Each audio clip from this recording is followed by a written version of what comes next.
Kita berbicara soal Yesus Tuhan atau Allah, itu memang persoalan yang klasik. Sepanjang Yesus ada di dunia ini pun sudah banyak orang mempersoalkan. Dan terlalu banyak pandangan tentang Yesus itu. Ya, orang-orang liberal percaya bahwa dia adalah guru yang bijaksana, dan sebatas itu.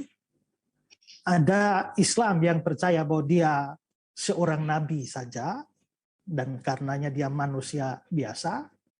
Ada saksi Yehova yang percaya atau Unitarian yang percaya bahwa dia sebenarnya adalah penghulu malaikat.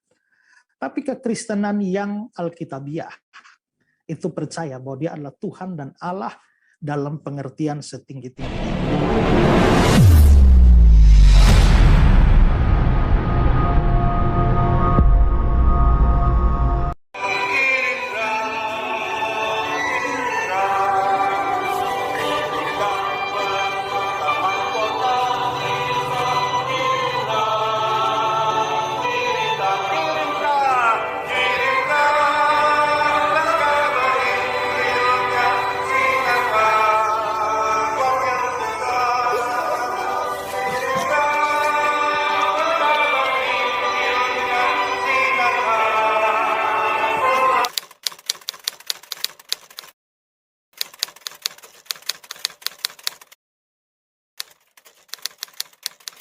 Sebelumnya baik buat subscriber, YouTuber dari Pak Pendeta Isra Soru, saya dan teman-teman muslim lainnya. Tadi ada sedikit kekhawatiran dari saya memang karena sudah 1 jam lebih saya sudah sudah selesai sholat maghrib, saya duduk depan laptop menunggu link gitu, dan ternyata kita oke lah, namanya manusia itu wajar ada rasa deg-degser gitu ya Bang Mujahid ya, ketika masalahnya ini kan mempertaruhkan kredibilitas ya. Kenapa saya katakan mempertaruhkan kredibilitas? Akan timbul fitnah dan tuduhan di mana nanti dari pihak Kristen bisa menuduh saya kabur, dari pihak Muslim bisa menuduh Pak Pendeta Isra Soru kabur. Hal ini yang kita sebenarnya hindari, tapi sekarang kan sudah saya klarifikasi bahwa teman-teman Muslim dan teman-teman Kristen, ayo deh, nggak perlu kalian menghujat kita di live comment. Buktinya kan Pak Pendeta Isra Soru dan saya ini difasilitasi oleh forum IDS, yang mana bisa jadi karena masih baru, jadi wajar ada kesalahan teknik, kita maklumi. Walaupun tadi saya sempat kesel manusiawi, tapi nggak apa-apa. Dan itu sih Bang Muja ya. Ya, itu saja dari saya. Terima kasih Bang Muja, dan selamat malam Pak Pendeta Alfred Soru yang saya hormati. Nah, ini luar biasa nih satu room dengan beliau ini ya, orang hebat dari dari kekristenan. Terima kasih sudah bersedia memberikan waktunya untuk berdiskusi dengan saya pribadi gitu Pak Pendeta. Selamat malam. Ya, salam malam. Kenal dari saya. Ya, salam juga. Ya. Dan terima kasih juga ya. Jadi sebenarnya juga ini diinisiasi oleh teman-teman Indonesia Damai Sejahtera. Terus terang saya juga nggak kenal sebelumnya, ya. Ya cuma lihat dalam video Pak, ada orang yang tanya saya, kenal Pak Yosias Lekong? Saya bilang nggak kenal. Terus saya coba search Pak Yosias, tahu-tahu ketemunya debat dengan Rifa, tapi saya nggak tahu itu siapa begitu loh. Ya, akhirnya saya beri tanggapan. Tahu-tahu ada teman dari, saya juga nggak tahu dari organisasi mana ya, belakangan baru tahu itu Indonesia Damai Sejahtera ya. Nah, jadi terima kasih juga Indonesia Damai Sejahtera sudah memfasilitasi ini ya. Jadi ini silakan ada format tertentu, tapi saya juga menawarkan lain kali karena saya melihat bahwa Unirifa ini dalam beberapa dialog dengan rekan-rekan Kristen banyak bertanya ya. Dan terus terang saya suka ditanya dengan cara dikejar. Tapi mungkin keren nih. Ada aturan begini ya mungkin, tapi mungkin lain kali kita bisa bikin berdua ya, silakan bertanya apa saja. Asik ya, Pak Pendeta, terima kasih Pak Pendeta. Saya anggap mahasiswi, Bapak dosennya Pak, saya pasti banyak bertanya Pak sebagai mahasiswi Pak. Tapi maksud saya adalah bahwa supaya tidak salah memahami apa yang dipercaya oleh orang Kristen. Karena orang Kristen percaya begini, kadang-kadang dikira seperti itu, padahal kita tidak percaya seperti itu. Nah, jadi maksud saya adalah silakanlah bertanya supaya mendengar langsung dari orang Kristen apa yang dipercaya oleh kekristenan. Ajib, makasih karena Pak. ada juga ada juga tokoh Kristen atau pendeta mungkin yang ya dia nggak cukup memahami apa sih yang dipercaya Kristen, lalu akhirnya jawabannya salah, lalu memberi kesan yang buruk bahwa oh Kristen begitu, padahal nggak begitu. Nah, jadi ya saya juga buka peluang di kemudian hari, ya tidak disebut debat lah, ya kita dua ngobrol, silakan mau bertanya apa, saya jawab. Nah, itu kira-kira gitu. Ya, oke. Baik. Terima kasih kepada Pak Esra dan juga Bu Rifa yang sudah saling memberi menyapa di awal dialog ini ya. Oke, saya kira langsung saja ya Bu Rifa dan Pak Esra. Ya, Pak Esra akan mulai duluan ya. Kurang lebih 5 menit ya Pak Esra ya. Ya. Jadi ya, karena menyampaikan Yesus ini, itu Allah atau bukan? Ya, lingsumnya ini nggak bisa dibikin co-host. Jadi karena saya mau share screen, dikasih saya jadi host, saya nggak bisa spotlight juga sehingga tampilannya hanya saya. Kalau misalnya nanti yang lain ngomong ya saya bisa sebagai host bisa membuat spotlight, tapi ini nggak bisa ya. Jadi ya mungkin nggak apa-apalah biar tampilannya beginilah ya. Oke, bicara soal Yesus Tuhan atau Allah, itu memang persoalan yang klasik. Sepanjang Yesus ada di dunia ini pun sudah banyak orang mempersoalkan. Dan terlalu banyak pandangan tentang Yesus itu. Ya, orang-orang liberal percaya bahwa dia adalah guru yang bijaksana dan sebatas itu. Ada Islam yang percaya bahwa dia seorang nabi saja dan karenanya dia manusia biasa. Ada saksi Yehova yang percaya atau Unitarian yang percaya bahwa dia sebenarnya adalah penghulu malaikat. Tapi kekristenan yang Alkitabiah itu percaya bahwa dia adalah Tuhan dan Allah dalam pengertian setinggi-tingginya. Nah, kalau kita bicara soal alasannya atau dasarnya itu terlampau banyak. Dan supaya tidak membias terlalu luas, saya hanya mau mengerucut pada saat ini memberikan satu saja argumentasi, dan setelah itu saya berharap bahwa diskusinya persis pada apa yang saya angkat sehingga tidak melebar kepada hal-hal lain supaya diskusi ini bisa mengarah pada satu titik. Nah, seringkali yang menjadi pertanyaan yang banyak beredar dalam dialog-dialog atau diskusi-diskusi adalah misalnya di mana sih Yesus di Alkitab mengaku bahwa dia adalah Tuhan, dia adalah Allah, sembahlah aku, dan sebagainya. Tentu saja itu bisa menjadi satu materi lain di dalam acara debat atau diskusi tertentu. Tapi pada saat ini saya mengabaikan hal itu. Saya mau mengatakan begini, bahwa kalau kita mengesampingkan Yesus dalam urusan pengakuan pribadi tentang siapa dirinya, maka menurut saya orang yang paling layak untuk didengar pendapatnya atau diterima pendapatnya adalah orang-orang dekat Yesus. Dalam hal ini adalah murid-muridnya.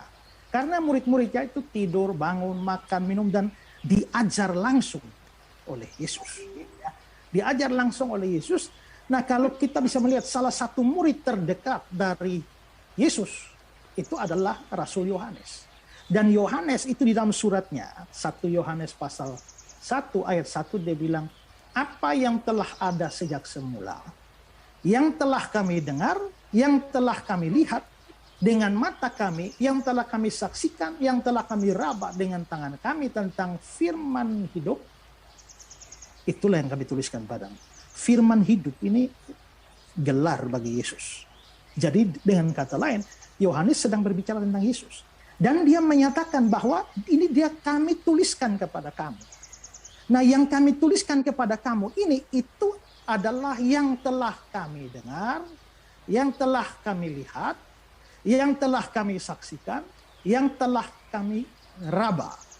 Berarti Yohanes di sini dia memberikan suatu dasar bagi tulisan-tulisannya. Dan karena itu juga Yohanes ya dia menyebutkan beberapa kali di dalam Injilnya maupun juga suratnya tentang Yesus itu adalah Allah. Tapi karena dia bicara dalam bentuk jamak yang telah kami dengar, kami lihat, kami saksikan, dengan tangan kami. Artinya Yohanes tidak berbicara secara pribadi, tapi pasti dia berbicara mewakili teman-temannya.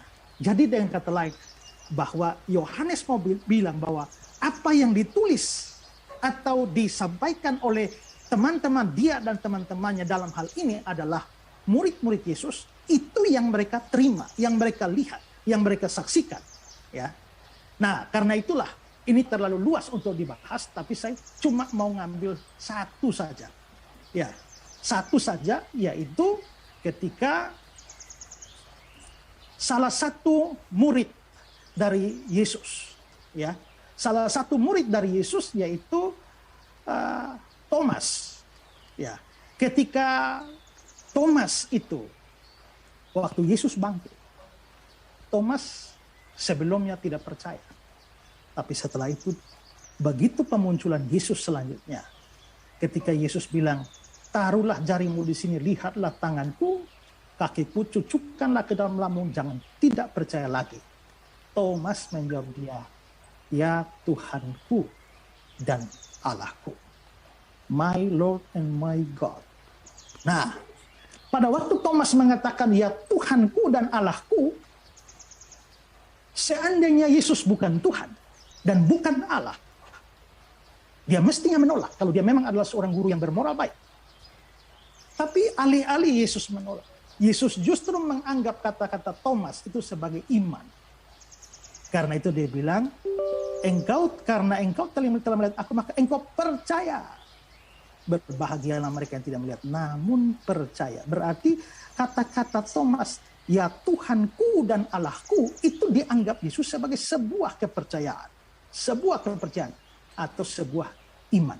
Dengan kata lain, secara implisit Yesus tidak menolak dia disebut Tuhan dan Allah, dan itu secara implisit menyatakan bahwa dia memang adalah Tuhan dan Allah dalam pengertian setinggi-tingginya. Kalau Yesus bukan Tuhan dan bukan Allah, mestinya kalau dia memang seorang nabi yang baik, guru yang baik, dia mesti menolak sebutan yang tidak pas untuk dirinya.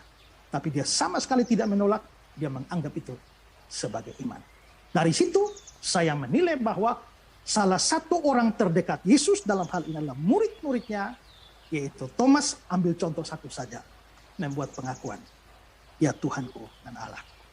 Kalau seandainya murid Yesus tidak dipercaya, kalau murid Yesus tidak dipercaya, lalu dengan cara apa kita mau mempercayai lagi yang non-murid, yang tidak hidup, tidur, makan, bangun dengan Yesus. Itu saja, Pak.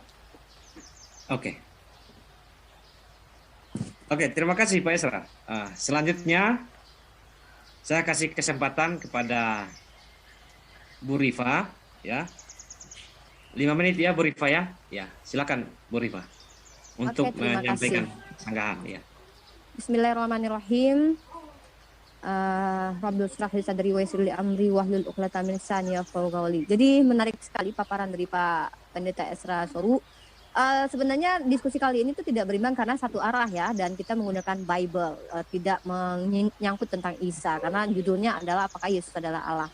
Dan saya menempatkan diri saya sebagai seorang mahasiswi di sini. Tentu seorang mahasiswi itu banyak bertanya, iya dong, tak mungkin terima-terima begitu saja. Apalagi saya juga suka belajar teologi dan sudah lumayan lama berdiskusi dengan teman-teman saya yang berbeda keyakinan gitu. Mohon maaf, saya diamkan dulu anak saya bentar. Oke, mohon maaf ya, maklum ya. Jadi teman-teman, pertama saya membaca sebuah jurnal. Saya bisa share screen atau enggak ya? Oh, enggak bisa ya. Saya baca jurnal, di mana jurnal ini berjudul Jurnal Kekristenan. Judul jurnal ini tentang kajian teologi tentang doktrin Trinitas dalam perspektif teologi reformed dan implikasinya bagi iman Kristen, dan ditulis oleh Nova Saputro. Nomor volumenya ada di sini ya, saya bacakan ya.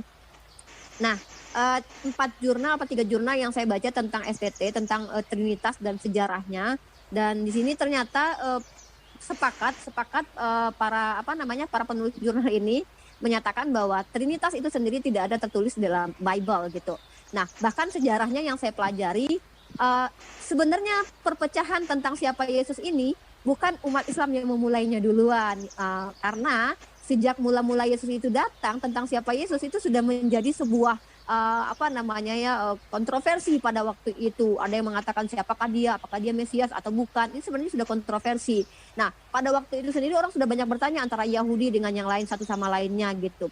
Kemudian begitu juga setelah abad setelah Yesus itu tidak ada begitu. Di mana pada akhirnya muncul aliran-aliran Arius yang mengatakan bahwa Yesus itu ada subordinat atau di bawah dari Allah Bapa gitu. Kemudian dipanggillah beberapa uskup di zaman Konstantin, muncullah konsili Nikea, dan pemenang konsili itu adalah Athanasius yang mengatakan bahwa Yesus Bapa itu homoousios, di mana mereka itu menyatu. Kurang lebih kalau saya salah istilah-istilah ini nanti Pak Pendeta silakan dibenarkan.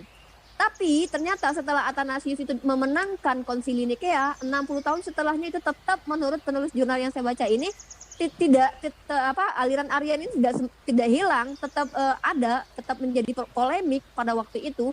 Bahkan Athanasius sendiri sempat 5 kali dikucilkan karena kaisar berganti, ada yang memihak kepada Arius gitu ya. Nah, akhirnya terjadilah kemudian juga antara Katolik dengan Protestan berpecah. Kemudian setelah Protestan di abad Protestan muncul di abad 16, muncul lagi setelah itu denom-denom tentang siapa Yesus. Ada Sabellian, Modelism atau Oneness Pentakosta dan segala macam tentang siapa Yesus. Dan menariknya yang menjadi perdebatan di antara semua ini tuh bukan tentang disalibnya Yesus atau tidak, tapi tentang siapa Yesus ini gitu. Jadi sebenarnya tuh saya mewakili salah satu di antara banyak yang memperdebatkan siapa Yesus. Tapi pihak kita, saya tidak menyebut diri Kristen, tapi saya adalah seorang muslimah. Di mana kami berpegang teguh pada Al-Quran yang menyatakan, pertama, Islam tidak menghujat Nabi Isa alaihissalam, justru membela penghujatan dari pihak Yahudi. Kemudian mendudukkan dia sebagaimana yang dia ucapkan. Jadi bukan kata orang tapi kata dia, di mana dia adalah seorang utusan, yaitu Rasul dalam istilah Islam, ya pembawa risalah. Dan dia adalah seorang manusia, putra Maryam. Nah, itu kenapa saya selama ini sering diskusi mempertanyakan tentang doktrin Trinitas ini sendiri.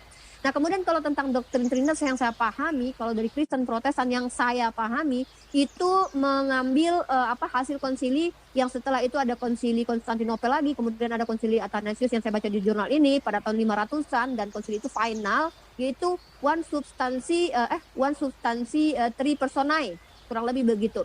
Nah, mungkin nanti saya pengen Pak Pendeta Esra Soru menjelaskan kepada saya sebagai mahasiswi yang ingin banyak tahu tentang ilmu apapun, ya namanya saya mahasiswi ya Pak ya.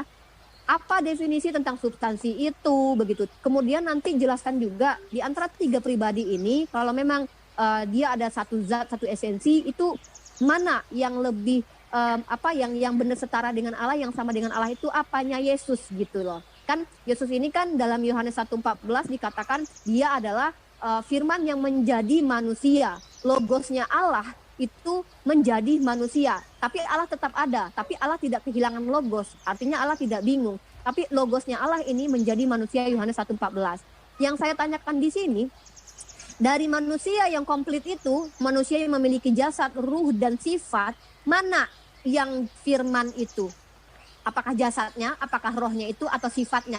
Yang ilahinya yang mana gitu loh. Karena saya sering bertanya dengan teman-teman Kristen, terakhir saya tanya, saya mendapatkan jawaban bahwa bukan fisiknya Yesus yang firman. Padahal Yohanes 1:14 mengatakan bahwa logos itu menjadi manusia. Nah, kenapa manusia itu tidak bisa dikatakan firman? Nah, gitu. Mungkin Pak Pendeta silakan dijelaskan lagi kepada saya tentang Trinitas ini, karena kita berbicara tentang Yesus adalah Allah. Nah, tentang Thomas itu, mohon maaf. Saya tidak membawa persepsi saya ya, tapi saya pernah nonton Paul Zhang dengan Rudy Yohanes itu diskusi, berdebat ya. Kita tahu Paul Zhang dengan Rudy Yohanes itu pernah berdiskusi tentang Allah ini mono atau trinitas gitu. Kita tahu pihak mana yang trinitas, pihak mana yang mono. Apa kata Paul Zhang tentang Thomas ini? Jawaban Paul Zhang, menit lagi Bu Rifa ya. Kata Paul Zhang adalah ya sama aja ketika lu ada orang mati gitu ya, kaget gitu ngelihat, maka lu akan ya Allah, ya ampun, astagfirullah. Ya walaupun pada waktu itu kan orang Yahudi bukan orang Muslim, tapi itu hal yang lumrah ketika seseorang kaget yang katanya sudah mati lalu menunjukkan bahwa dia hadir, dia kaget dengan menyebut nama Tuhan. Ya kata Paul Zhang sih kurang lebih begitu. Waktu itu Paul Zhang mengistilahkan dengan kata, "Nih Anda ini ada masjid dikencingin, lu gimana? Pasti lu kaget kan?" Astagfirullah, kurang lebih begitu. Silakan tonton videonya Paul Zhang dengan Rudy Yohanes yang pernah saya upload di TikTok. Jadi itu menurut Paul Zhang tuh begitu tentang bantahannya terhadap Thomas. Tahu sendiri kan, Paul Zhang itu beda doktrinnya dengan Pak Pendeta Esra Soru juga dengan Pak Rudy Yohanes. Tapi dia punya dalil kok menunjukkan bahwa Yesus itu satu-satunya gitu. Ada yang Yesus only, ada yang oneness, bahwa satu pribadi tapi punya jabatan banyak gitu. Nah, kami umat Islam kan cuma nonton aja dan mendengarkan, mereka punya dalil semua kok tentang hal itu. Buktinya tuh Yesus pernah tuh Yesus Bapa dan Roh Kudus itu muncul di waktu yang sama dengan tempat yang berbeda, begitu, dengan wujud yang berbeda. Yesus dengan tubuh manusia, Allah Bapa suaranya saja, kemudian Roh Kudus dengan bentuk seperti merpati. Kalau dikatakan satu substansi, satu zat, satu hakikat, di mana satu hakikatnya gitu. Itu loh pertanyaan-pertanyaan yang muncul dari benak saya sebagai seorang Muslim. Terima kasih. Ya, oke. Jadi begini, saya klarifikasi dulu ini. Mengapa tadi satu standar? Mungkin Ibu Rifa merasa bahwa saya tidak bisa bergerak kemana-mana nih karena hanya yang pakai Alkitab. Ya, dari sisi saya sendiri, nggak apa-apa. Dari sisi saya sebagai moderator, kalau kita menggunakan dua standar ini nanti jadi tidak bisa, Bu Rifa. Jadi klaim masing-masing orang terhadap wahyunya masing-masing paling benar itu kan ya akan selalu bertahan seperti itu. Jadi yang kita inginkan di sini adalah ya Pak Esra memaparkan dari sisi Kristen, terus Bu Rifa mengkanternya juga dengan menggunakan ayat-ayat dari Alkitab yang dipahami oleh Bu Rifa. Kira-kira begitu. Kalau kita double standar ini justru tidak akan bisa. Tidak akan ada titik temu. Nggak apa-apa. Ya, oke. Itu dulu yang pertama. Oke, sudah ada tanggapan ini Pak Esra dari Bu Rifa. Memang Thomas itu hanyalah sebuah ekspresi kekagetan ya, yang biasa ya. Tadi juga dari Bu Rifa menyatakan bahwa ini menonton Pak Paul Zhang ya Bu ya. Oke. Tapi tadi ada satu ayat yang disampaikan Bu Rifa, Yohanes 1 ayat 14 itu, menjadi manusia itu. Nah, bagaimana ini konsep Tritunggal ini? Seperti apa ini? Dan logosnya Allah atau firmannya bagian mananya ini? Mungkin Pak Esra, silakan. Jadi begini, itu yang saya bilang fokus kepada topik apa yang saya angkat. Nah, harus dibedakan waktu kita membahas doktrin Allah Tritunggal dengan Kristologi. Walaupun keduanya berhubungan, tapi itu tidak identik. Pada waktu kita bicara Kristologi, kita bicara soal kealahan atau ketuhanan Yesus Kristus dan beberapa topik yang terkait dengan itu. Tapi kalau kita sudah bicara tentang doktrin Allah Tritunggal, jadi itu Kristologi itu mempengaruhi doktrin Trinitas. Jadi kan kita percaya Allah itu esa. Ya kan? Nah, tapi kalau ternyata Yesus adalah Allah, menjadi persoalan dengan keesaan Allah seperti apa, maka dia berimplikasi kepada doktrin Allah Tritunggal. Kalau sudah doktrin Allah Tritunggal, maka sudah membicarakan Bapa, Anak, Roh Kudus dan sebagainya. Tapi yang sedang kita bahas atau yang sedang saya bicarakan ini bukan doktrin Tritunggal. Kalau bahas doktrin Tritunggal lain kali. Tapi ini membahas soal kealahan Yesus sesuai dengan topiknya. Jadi dengan kata lain, bukan saya nggak mau jawab, tapi itu sudah keluar out of topic. Ya, jadi mestinya adalah menjawab argumentasi saya yang saya bangun dari Yohanes 20 ayat 28. Tapi tadi sudah diungkapkan, walaupun ya mengungkapkan pandangannya Paul Zhang. Nah, tapi Rifa belum beritahu apakah Rifa setuju dengan Paul Zhang atau tidak. Tapi asumsi saya pasti Rifa setuju. Karena kalau Rifa tidak setuju, itu tidak diangkat. Ya. Dan Rifa juga di selain argumentasi dari Paul Zhang kan tidak memberikan argumentasi yang lain. Nah, itu memang saya tahu. Saksi Yehova, Unitarianisme, ya. Itu juga punya pandangan bahwa itu adalah lihat orang mati bangun dia, ya Allah, ya. Pertama-tama saya berikan mungkin bantahan terhadap pandangan semacam itu adalah pertama-tama kalau kita melihat bahwa ungkapan keterkejutan ya Allah, ya Tuhanku, ya Allahku, ungkapan keterkejutan begitu itu biasanya tidak ditujukan pada siapa-siapa, ya. Tidak ditujukan pada siapa-siapa, tapi jelas ayat ini Thomas menjawab dia. Jadi ini suatu pengungkapan terhadap Yesus langsung. My Lord and my God. Itu pertama. Kedua adalah, ya memang tadi dibilang, itu kan bukan orang Yahudi, bukan Islam. Tapi ya wajar kalau orang terkejut, ya Tuhan, ya Allah. Tapi itu tidak mungkin terjadi di kalangan orang Yahudi. Kalau di kalangan kita di Indonesia, mungkin ya ungkapan keterkejutan, bawa-bawa nama Tuhan, bawa nama Allah. Itu tradisi semacam itu tidak bisa ada di dalam agama Yahudi. Kenapa? Karena mereka punya hukum, jangan menyebut nama Tuhan Allahmu dengan sembarangan. Ya, sehingga itu tidak mungkin terjadi. Lalu yang ketiga yang aneh itu adalah, kalau memang itu adalah ungkapan keterkejutan, ya Tuhanku dan Allahku, mengapa Yesus bisa anggap itu sebagai kepercayaan? Coba ini dijawab. Saya kasih jadi 3 argumen ya. Pertama, kalau ungkapan keterkejutan itu tidak ditujukan pada siapa-siapa, tapi ini jelas pada dia. Kedua, itu bukan tradisi Yahudi. Ya, dan yang ketiga, kalau itu ungkapan keterkejutan, mengapa itu dianggap sebagai sebuah kepercayaan? Itu jawaban saya. Oke. Baik, Pak Yohanes Esra. berapa tadi, Pak? Yohanes berapa? 20? 20 ayat 28. Yohanes 20 ayat 28, Bu Rifa. Sedangkan, sabar saya tambah, Yohanes 1 ayat 14, saya nggak akan jawab, karena itu sudah lain. Itu sudah pertanyaan yang sudah lain di luar dari topik kita. Karena itu sudah menyangkut dengan doktrin Tritunggal ya. Sedangkan yang dibicarakan ini, Yesus itu Allah atau bukan. Nah, Pak Esra menggunakan Yohanes 20 ayat 28, Bu Rifa. Ya, silakan Bu Rifa. Saya jawab Pak Pendeta Esra Soru. Sebenarnya mohon maaf ya kalau dianggap saya mempertanyakan Tritunggal, tidak, karena saya tidak mempertanyakan Bapa, tidak mempertanyakan Roh Kudus, tapi saya mempertanyakan dari Yesus itu, dari yang ada komplit Yesus sebagai manusia yang punya jasad, punya roh dan juga punya sifat, itu yang mananya yang ilahi, yang Allah gitu, yang Allahnya yang mana gitu. Itu sebenarnya tidak ada kaitannya dengan Trinitas, karena saya mempertanyakan Yesus, tapi saya jawab tentang ini. Tadi Pak Pendeta menanyakan kenapa bisa percaya. Ya kita lihat konteksnya, kan konteks ayatnya di sini apa yang coba ditekankan Yesus di sini.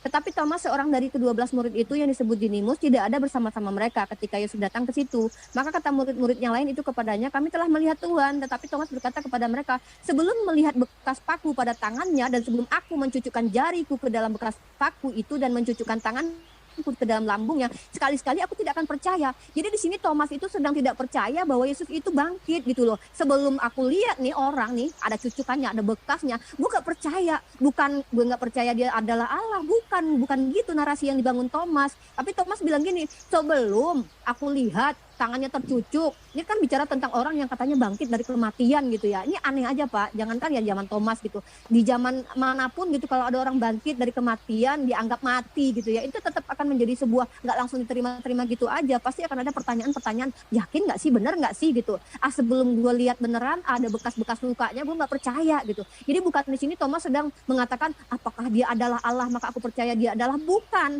Jadi kenapa dia percaya? Maksudnya itu adalah percaya bahwa Yesus lah yang ada di hadapan. Karena Yesus memastikan dirinya. 8 hari kemudian murid-murid Yesus berada kembali dalam rumah itu dan Thomas bersama-sama dengan mereka. Sementara pintu-pintu terkunci, Yesus datang dan ia berdiri di tengah-tengah mereka dan berkata, damai sejahtera bagi kalian, bagi kamu. Kemudian ia berkata kepada Thomas, taruhlah jarimu di sini. Kamu tuh kan, apa katanya, dia kan nggak percaya.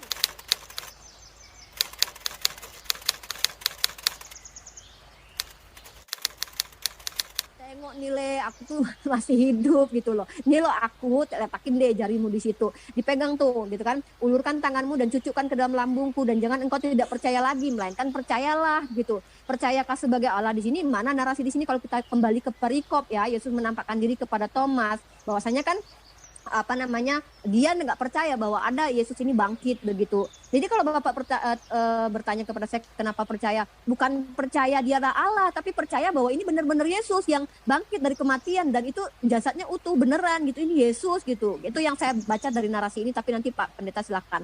Jadi kalau Bapak bilang begini, orang Yahudi itu nggak mungkin deh kalau bilang ya Allah gitu. Loh, pertanyaannya emang di mana di situ yod hefave padanan kata dari ya Allah itu, karena yang nggak boleh disebutkan yod hefave. Kalau ya Hashem, ya Elohim itu kan boleh gitu, ya Adonai gitu itu kan boleh disebut gitu. Nah kalau kita bicara tentang Allah kan di dalam PB sendiri kan tidak ada kata yod hefave kan, yang ada hanya kata theos dengan kata kurios gitu. Nah ya silakan tunjukkan saja kalau ya Allah ini apa namanya adalah ya yod hefave gitu ya, karena yang dilarang oleh orang-orang Yahudi untuk disebutkan secara sembarangan itu adalah Yod He Fa Fe gitu. Sementara ini kan PB, berbicara tentang PB yang dimana tidak ada tertulis Yod He Fa Fe sama sekali. Kalau mau merujuk ke Septuagint ya silakan ya ditunjukin bahwa ini terjemahan dari Yod He Fa Fe gitu. Ya saya kan kenapa saya menukil perkataan dari Paul Gong gitu. Bahkan dari kalangan yang mengaku Kristen sendiri itu berpendapatnya begitu gitu loh. Lah kalau saya membenarkan, saya katakan ya saya tidak perlu membenarkan atau membantah sih. Ini kan bukan iman saya, tapi ini salah satu perspektif jawaban.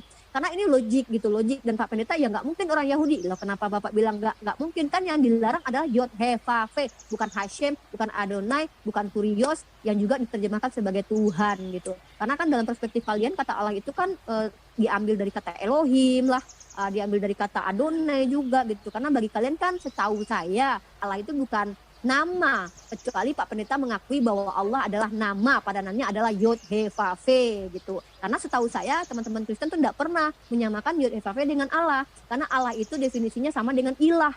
Ya walaupun sebenarnya beda dengan pemahaman kami umat Islam, bahkan Kristen Ortodok di dalam kitab Al-Muqaddas di kitab Kamus Al-Munjid pun mengatakan Allah adalah Ismu Zat gitu. Jadi ketika Thomas berbicara dalam bahasa Yunani, yaitu ini adalah kitab Yohanes di mana memang berbahasa Yunani dipadankan dengan kata Allah gitu ya. Ya tunjukkan dulu dong kalau itu kata Yod He Fa Fe yang dilarang untuk bicara sembarangan gitu, atau apa kalau Adonai, Hashem kan bisa saja dong orang Yahudi kaget namanya gitu kan. Ya Tuhanku, ya Allahku, ya Theos. Ya kan namanya kan Theos gitu kan. Theos itu kan juga Theos itu kan padanan kata Allah untuk para berhala-berhala dewa-dewa juga kalau setahu saya. Nanti Pak Esra silakan dijelaskan. Karena yang Yesus ini kan dipanggil dengan Kurios gitu. Kemudian ya Tuhanku dan ya Allah. Jadi ada dua di sini. Ya Kurios, ya Theos gitu loh. Sama kayak saya, ya Nabiku, ya Allahku. Ya memang sih Bapak bilang, ya kan beda. Ini kan bukan Indonesia gitu. Jadi gini Pak. Rifa, 1 menit lagi.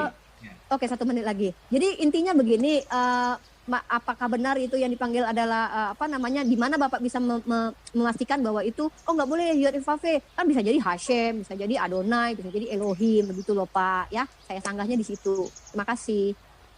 Oke. Terima kasih Pak Bu Rifa. Jadi sepertinya ini. Tapi saya ini Den Pak, ntar sedikit lagi.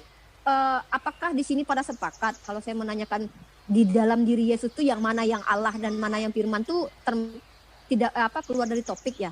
Kan saya menanyakan Yesus. Kan Bapak Pendeta secara literatur kan mengatakan dengan ini dasarnya bahwa Allah. Nah sekarang secara implementasinya gitu, buktinya gitu. Jadi saya mau tahu di antara badan Yesus itu seluruhnya jasad, isi, roh dan sifatnya yang mananya yang Allah. Itu sih pertanyaan saya. Ya Bu Rifa, jadi begini. Memang tadi kan ada singgung tentang konsili. Ya, itu kan kaitan dengan itu tadi doktrin Trinitas kan, prolognya. Ya. Terus ketika ngomong soal jasad ini menurut Pak Esra itu bukan sesuatu yang diangkat beliau gitu. Misalnya dia tubuh kemudian ada fisik dan lain, itu bukan sesuatu yang diangkat. Yang diangkat di sini adalah pengakuan Thomas. Jadi fokus kepada ayat itu maksudnya. Nah Pak Esra dari Bu Rifa ini yang dipercaya itu bukan soal Allahnya tetapi kebangkitan, peristiwa kebangkitan. Dan yang kedua ini soal literal. Jadi di situ itu penyebutan dari orang Yahudi yang dilarang menyebut nama Tuhan alam sembarangan itu tidak pas karena ya tidak tertulis seperti itu di dalam kitab Perjanjian Baru ya. Kemudian ada yang Ibu Rifa sampaikan ini kenapa memang merujuk tadi ke Paulus, karena memang di kalangan Kristen sendiri ada pandangan-pandangan seperti itu. Nah, bagaimana ini Pak Esra jawabannya? Silakan. Kita tidak sangkali bahwa di kalangan Kristen pun ada yang aneh-aneh juga. Ya, yang melenceng dari ajaran standar yang diterima secara umum. Saya kira di dalam agama manapun, termasuk Islam pun, ya ada ajaran standarnya. Tapi ada kalangan liberal juga, ya, yang juga mempunyai pandangan yang tidak standar. Jadi kita juga tidak ada kendala. Yang penting adalah argumentasinya. Nah, argumentasinya dibangun kuat atau tidak dari sisi Alkitab. Ya. Lalu sekarang memang kalau kita melihat konteks, bicara soal konteks itu kita ada bicara soal konteks dekat, konteks jauh. Nah, maka memang kalau dilihat dari konteksnya yang agak ke belakang, itu memang persoalannya adalah pada persoalan ketidakpercayaan Thomas tentang kebangkitan Yesus. Yang di sini ya, sekali-kali aku tidak akan percaya. Nah, lalu setelah itu kita bisa melihat bahwa di sini Yesus muncul suruh taruh jari, lalu Thomas langsung mengaku, ya Tuhanku dan Allahku. Nah, apakah sudah pasti di sini secara implisit Thomas pasti percaya kebangkitan? Tapi pernyataan yang keluar dari mulutnya itu tidak mengkonfirmasi soal masalah kebangkitan.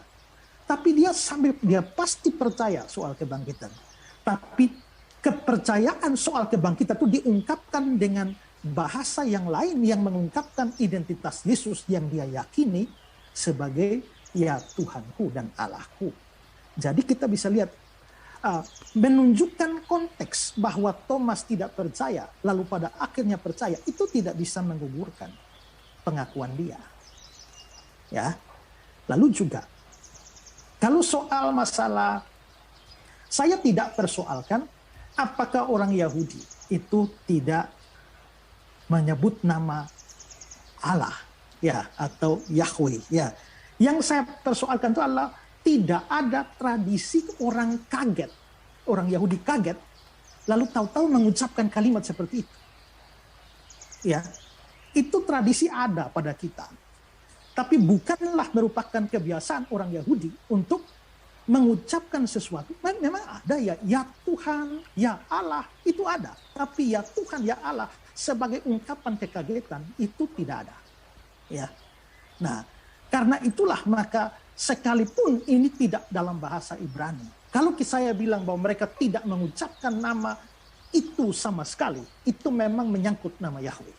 Tetapi yang saya persoalkan atau yang saya pakai sebagai dasar ini adalah bahwa menyebut nama Elohim atau Theos ya atau Adonai atau ya nama dengan sebutan untuk Tuhan yang lain sebagai ungkapan kekagetan itu bukan tradisi. Jadi bukan hanya soal diucapkan, tapi diucapkan sebagai ungkapan kekagetan. Ya. Nah, lalu kalau kita melihat di sini, ketika dia mengucapkan ya Tuhanku dan Allahku, Yesus mengkonfirmasi, ya, engkau percaya. Artinya bahwa ketika dia sudah mengaku bahwa Yesus Tuhan dan Allah, secara otomatis di dalamnya ada pengakuan terhadap kebangkitan Yesus. Jadi percaya pada kebangkitan Yesus itu pasti masuk di dalam pengakuan Thomas, tapi Thomas mengungkapkan kepercayaan pada kebangkitan itu juga dengan suatu pengakuan iman yang lain. Jadi bahwa Yesus Tuhan dan Allah, jadi wajarlah kalau memang dia bisa bangkit dari kematian setelah dia mendapatkan petunjuk itu. Ya, lalu ini kan, tadi kan saya bilang Thomas menjawab via. Ini sudah menunjukkan bahwa ini suatu pernyataan yang langsung kepada seseorang dan bukan ungkapan kekagetan. Begitu. Ya. Oke. Saya kira langsung saja, Bu Rifa. Ya. Oke, saya mau share screen. Tapi bisa nggak teman-teman yang di sini bantuin share screen Yohanes 20 ayat 17? Pak Esra saja yang share screen. Yohanes 20 ayat 17. Pak Pendeta. Yohanes 20 ayat 17.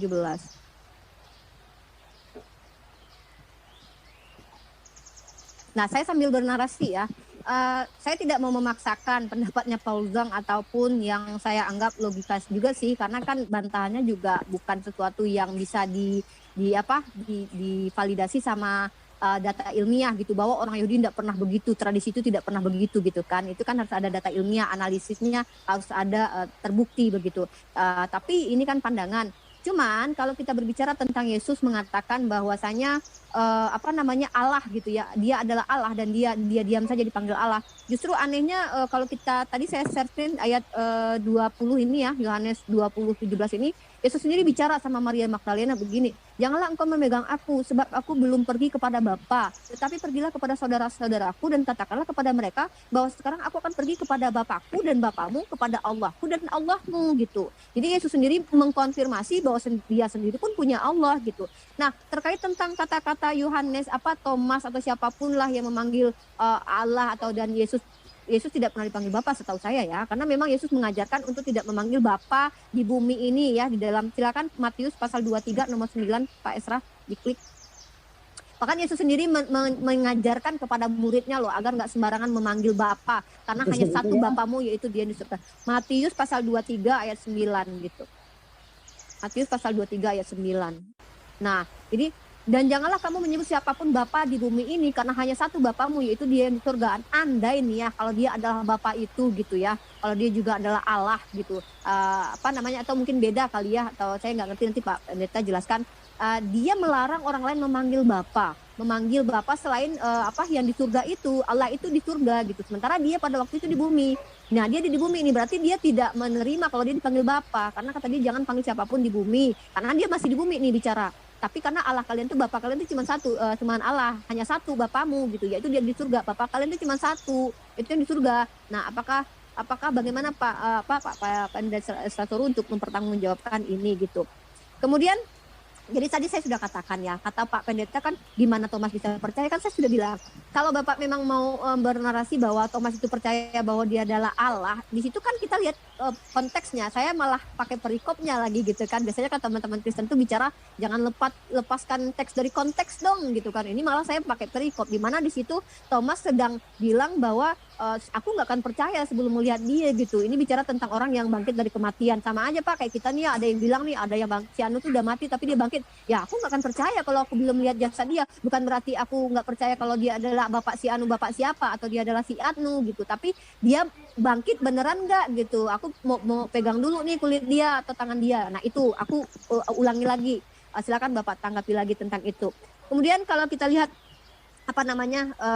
kalau kita lihat lagi ya, bagaimana perjalanan dari Yesus sendiri gitu. Dia banyak sekali mengatakan ketidaksetaraan dengan Bapa. Segala yang kusampaikan ini kehendak Bapa. Dia turun dari surga itu melakukan bukan kehendak dia, bukan kehendakku, tetapi melakukan kehendak Bapa, kata dia. Ada ayat-ayat seperti itu yang menarasikan bahwa dia adalah bukan Allah, karena dia mengatakan dirinya anak manusia, begitu. Selain dia mengatakan dirinya anak manusia, dan artinya gini, teman-teman Kristen itu mengambil satu ayat Thomas di mana kalian berprasangka bahwa Yesus adalah Allah karena prasangka orang lain, karena pendapat orang lain, bukan dari mulutnya Yesus sendiri, begitu.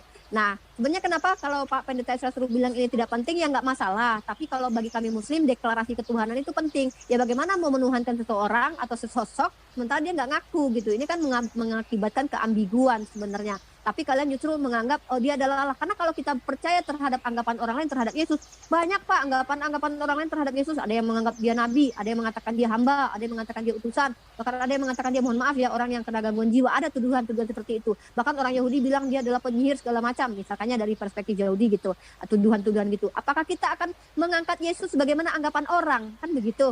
Kalau kita bicara tentang Thomas tadi gitu kan, saya kembali lagi mengingatkan Yesus sendiri mengajarkan untuk tidak memanggil Bapa di dunia ini walaupun dia katanya pakai Allah gitu kan. Nah, makanya saya tanya, Yesus ini di dalam dirinya, dari jasadnya, fisiknya, sifatnya, dan ruh di dalam dirinya, yang Allah tuh yang mana gitu. Yang makanya saya tanya gitu. Karena saya mau tahu apa sih yang ilahi dari Yesus ini? Apakah sifatnya, karyanya, perbuatannya, atau tubuhnya itu termasuk ilahi enggak gitu. Karena saya kalau tadi sudah pakai data nih, saya sudah ajukan pandangan salah satu orang Kristen juga, dan Bapak membantainya kan tidak masalah. Itu kan perspektif saya bilang. Tapi Bapak juga harus jelaskan nih secara kenyataannya Yesus itu yang Allahnya yang mana gitu. Karena selama ini kan itu yang selalu menjadi perdebatan di antara umat Islam, umat Kristen, atau sesama Kristen sendiri gitu. Kalau bicara tentang bahwa dia adalah Allah sepenuhnya, nah ini dia, apakah dia tiga pribadi, akhirnya Trinitas, ya bukan Trinitas saya bahas sebenarnya.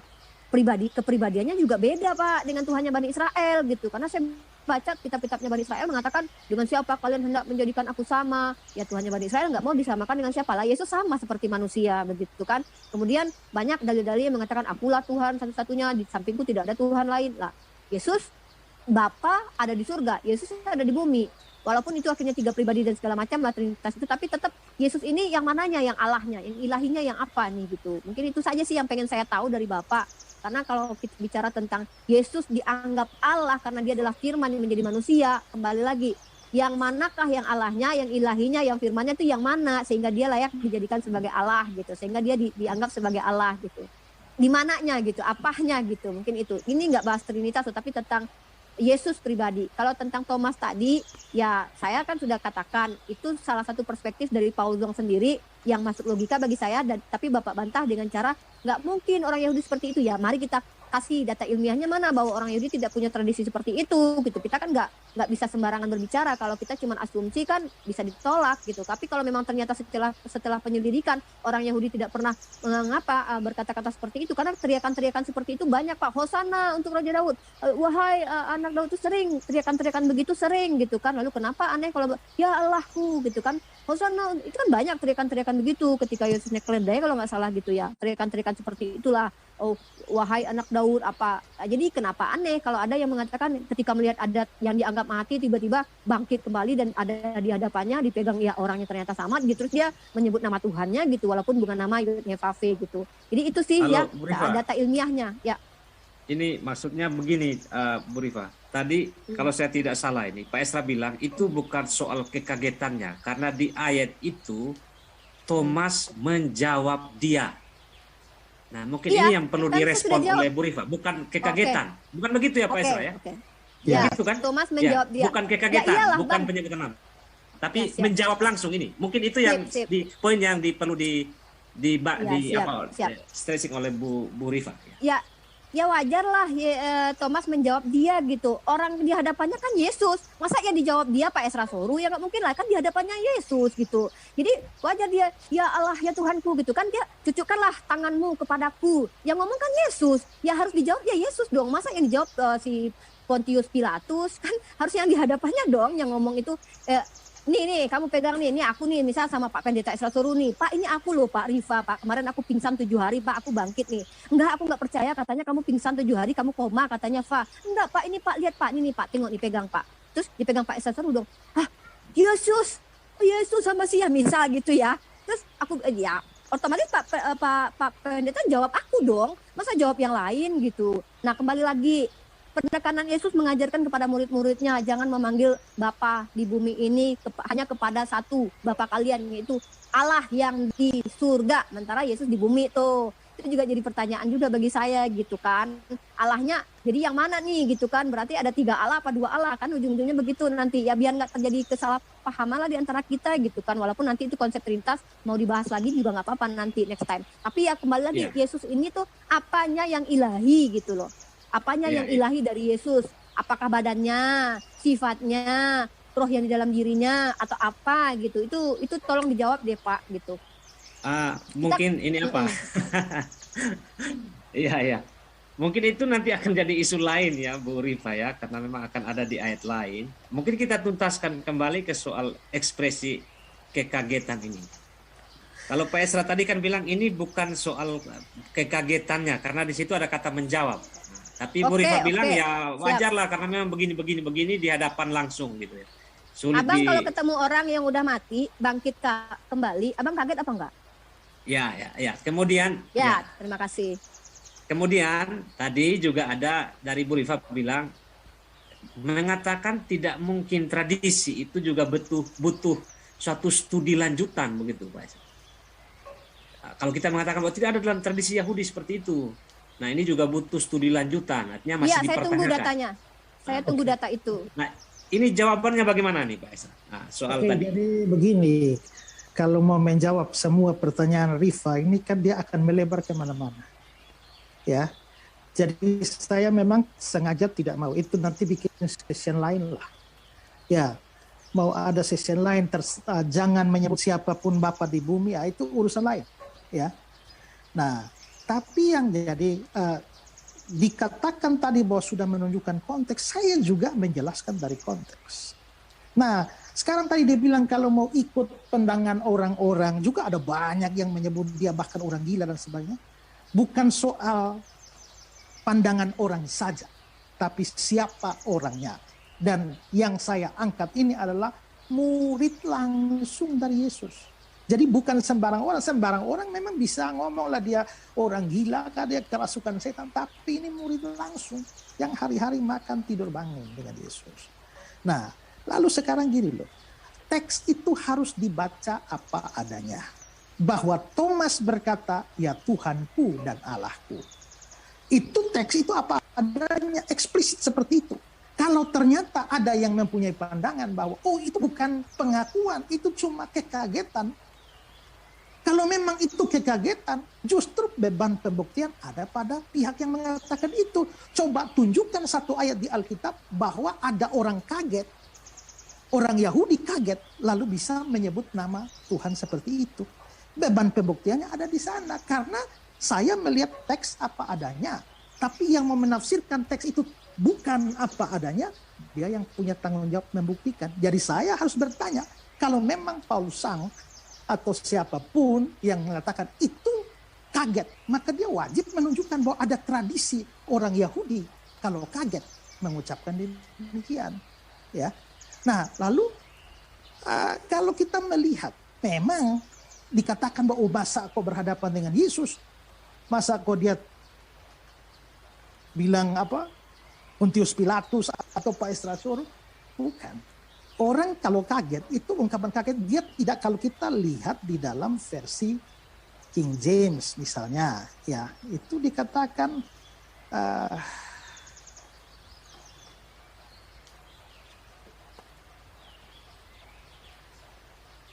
must answer and say to him, dia menjawab dan berkata kepadanya. Pernyataan semacam ini, itu tidak memungkinkan kalau mau menilai secara natural. Itu bukan satu ungkapan kekagetan. Jadi justru kalau yang mau menilai bahwa itu bukan, itu kaget. Ya coba kasih data. Pernahkah ada orang Yahudi yang kaget lalu mengucapkan demikian? Beban pembuktiannya di sana. Ya. Jadi saya tetap fokus pada ini supaya jangan melebar. Kalau menjawab banyak yang Rifa tanyakan tadi saya bisa sih, tapi akhirnya kita nggak jadi lari kemana-mana. Gitu. Tentang kebangkitan, Pak Esra, bisakah kebangkitan itu nanti dikaitkan langsung dengan status sebagai Allah ini, kepercayaan Thomas? Tentu saja bisa. Ya, tentu saja bisa. Karena kalau orang percaya Yesus bangkit, ya itu membuktikan bahwa dia adalah Allah. Karena faktanya kita bisa melihat bahwa Alkitab tidak hanya bicara soal dibangkitkan, tapi juga Alkitab berbicara soal bangkit dengan kuasa sendiri, gitu loh. Jadi pasti ada hubungan antara kebangkitan itu dengan pengakuan Yesus adalah Tuhan dan Allah. Makanya Thomas mengatakan demikian. Jadi tidak bisa kita melepaskan bahwa karena Thomas di situ percaya Yesus bangkit dari antara orang mati, lalu mengabaikan apa yang dia katakan, ya Tuhanku dan Allah. Itu serta-merta ada di dalam. Minimal dalam pikiran Thomas. Dapatkah kebangkitan itu, ini apa namanya, dikaitkan sebagai satu ciri penting untuk menunjukkan suatu kealahan? Jelas, kalau sekedar dibangkitkan, makanya saya bilang ya, kalau sekedar dibangkitkan saja, ya juga banyak orang dibangkitkan. Tapi kita bukan hanya bicara soal dibangkitkan, tapi juga bahwa dia bangkit dengan kuasa sendiri. Tidak bisa ada yang bisa bangkit dengan kuasa sendiri kalau bukan Tuhan atau bukan Allah. Oke, baik. Jadi, Bu Rifa, ya. Pak Esra kembali memberikan apa? Memang beban pembuktian pada, misalnya tadi Bu Rifa mengangkat bahwa itu ekspresi kekagetan. Nah, kalau dari memang pihak Bu Rifa mengatakan bahwa itu kekagetan, berarti beban pembuktian ada pada Bu Rifa. Karena siapa yang mendalilkan, dia harus membuktikan. Oke, baik. Nah, Dan jadi tadi juga mungkin sudah dijawab oleh Pak Esra ya, soal kebangkitan itu tidak bisa dipisahkan begitu saja. Percaya tentang kebangkitan pasti ada kaitannya dengan status kealahan. Tadi seperti yang Rifa bilang, oh biasa orang panggil dia Yesus anak Daud, Hosana bagi dia. Ya diberikan contoh itu kan, itu bukan contoh kekagetan. Oke. Itu betul-betul mengatakan Hosana. Lalu yang menjawab tadi ya Pak bilang bahwa itu ada hubungan dengan kebangkitan dengan ketuhanan. Ya saya mungkin bisa kasih ayat ini ya. Dan menurut Roh Kekudusan dinyatakan oleh kebangkitannya dari antara orang mati, dia adalah anak Allah yang berkuasa, Yesus Kristus Tuhan kita. Jadi memang ada hubungan antara kebangkitan dan ketuhanan dan kealahan. Oke. Silakan Bu Rifa. Saya kira poinnya sudah cukup jelas. Tapi soal sebelumnya saya mau tanya dulu sama Pak Pendeta Esra. Saya juga tidak mendapat literatur. Thomas ini orang Yahudi atau orang mana Pak? Sepengetahuan Bapak. Silakan Pak Esra. Orang Yahudi lah.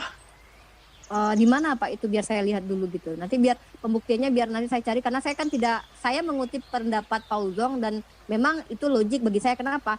Kalau kita bicara apakah itu kaget? Iya jelas itu kan kaget karena ketemu orang yang dianggap meninggal gitu. Apakah reaksi seperti itu wajar untuk kaget? Kalau kita bicara oh Yahudi tidak pernah seperti itu begitu kan. Nah biar nanti mungkin kalau seandainya anggaplah itu juga tidak terbukti dari saya, tapi saya juga ingin tahu Thomas ini apakah orang Yahudi atau orang Romawi gitu.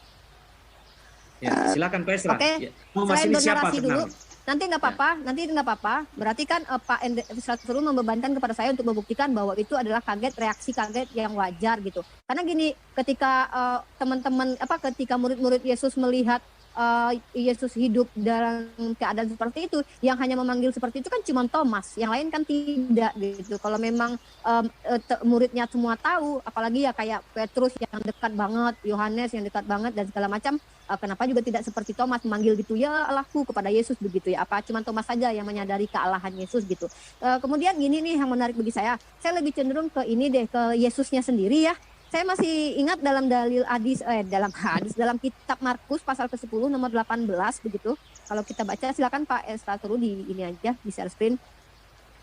Berapa? Jadi gini, Markus pasal 10 ayat nomor 18.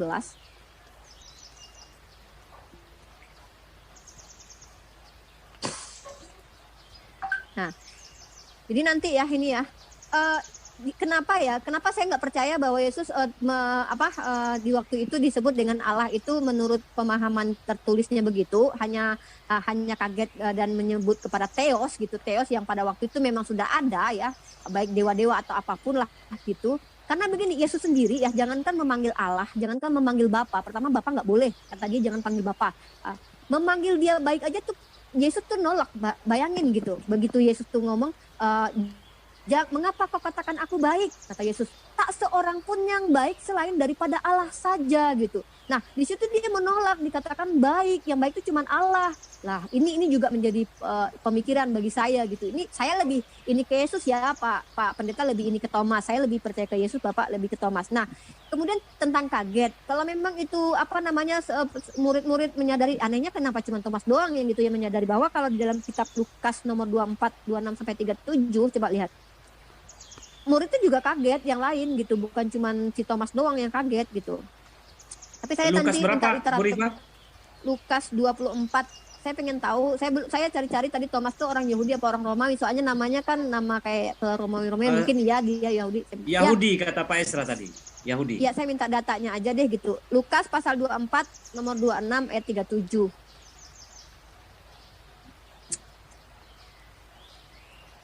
Mana ya 27?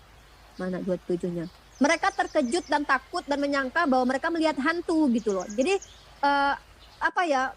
saya juga ini ya, kenapa kok cuma Thomas aja gitu, yang lain-lainnya enggak, malah disangkanya Yesus tuh hantu gitu.